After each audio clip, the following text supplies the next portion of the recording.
and this is the Scientist of the Month Virtual Storytime. Last month, we discussed the mathematician Katherine Johnson and how she was able to calculate how to get rockets into space. What kind of scientist do you think we'll talk about this month? Do you remember what a scientist is? A scientist is someone who observes the world around them and solves problems using some kind of science. And of course, there are lots of different kinds of science. Our scientist this month is a chemist. A chemist is someone who uses the science of chemistry, which uses different chemicals and the elements of the earth to create solutions to things. The chemist we will be featuring is Marie Curie, who was the first woman to win the Nobel Prize and discovered radium. We'll be reading the book, Little People, Big Dreams, Marie Curie, by Maria Isabel Sanchez Vergara, and with pictures by Frau Isa. It's read with permission of Francis Lincoln Books.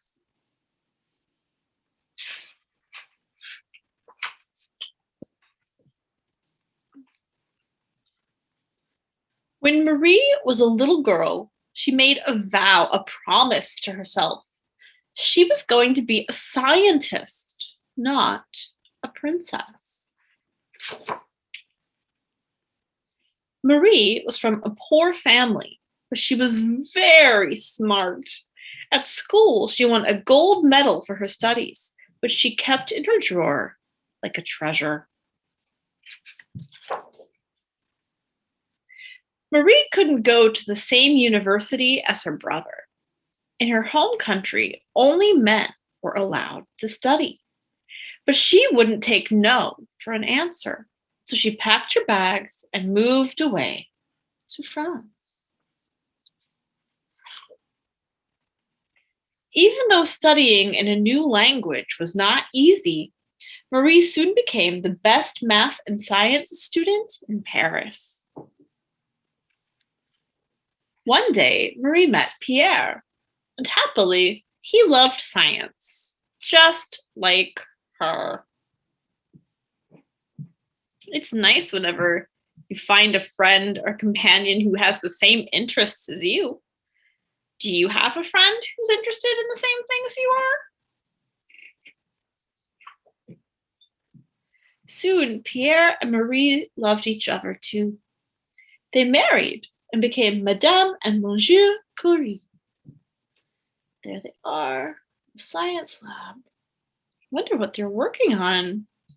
What kind of scientific equipment can you see in their laboratory? You're right, there's a microscope on the table there. What else do you see? Lots of containers, vials, beakers. They must both be doing some chemical experiments. Let's keep reading. Hidden away in their laboratory, Marie and Pierre discovered two incredible things: radium and polonium. It was such a thrilling moment for science. They were the first ones to discover these elements. They won a Nobel Prize for their research. Marie became the first woman to receive this honor. One day, Pierre was in a terrible accident, and poor Marie was left alone. How do you think Marie feels? Yeah, I would be very sad too if someone I cared about was hurt in an accident. Should Marie keep working on her experiments alone? What do you think? I hope she does. Let's keep reading. Marie wiped her tears away and worked harder than ever. The audience applauded loudly the day she was awarded her second Nobel Prize. A terrible war broke out.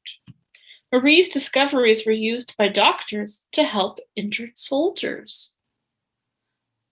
Oh, what kind of picture is that? You can see the insides of the person, all their bones.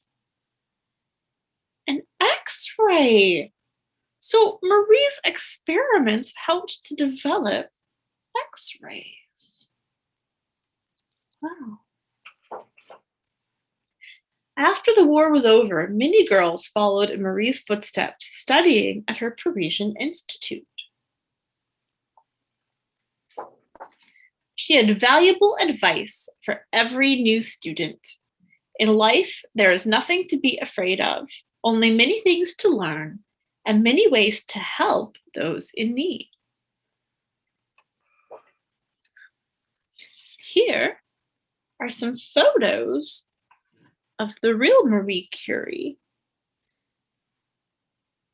She's the third from the left. 1, 2, 3. There she is in 1869. Here she is in 1895 with her husband, Pierre. In 1906 with her equipment, and in 1930, a few years before she died. Let's read the biographical information at the back. This is more information about Marie's life. She was born in 1867 and died in 1934. Marie Curie was born Maria Salomea Skłodowska in Warsaw, Poland. She's most famous for winning 2 Nobel Prizes, one for physics and one for chemistry. She was the first woman scientist to win a Nobel Prize, and the only woman so far to win 2 in different subjects. She was a remarkable child with an incredible love of learning. She overcame the loss of her mother at the age of 10 to become a brilliant student. Despite Maria's talent, she wasn't allowed to go to the same university as her brother because she was a girl. She worked as a teacher and a governess before moving to Paris to study, where she became Marie. It was at this time that she met Pierre Curie. They later married and together made the great scientific discovery of polonium and radium, and in 1903, they won the Nobel Prize for Physics. After the sudden loss of Pierre, who was killed in a street accident, Marie threw herself into work. She won a second Nobel Prize, this time for chemistry, founded the Radium Institute at the University of Paris, and developed the use of X-rays to help injured soldiers in the First World War.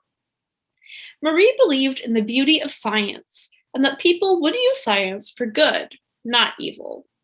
She used all of her skills to search for knowledge, and her discoveries continue to help people with illnesses today.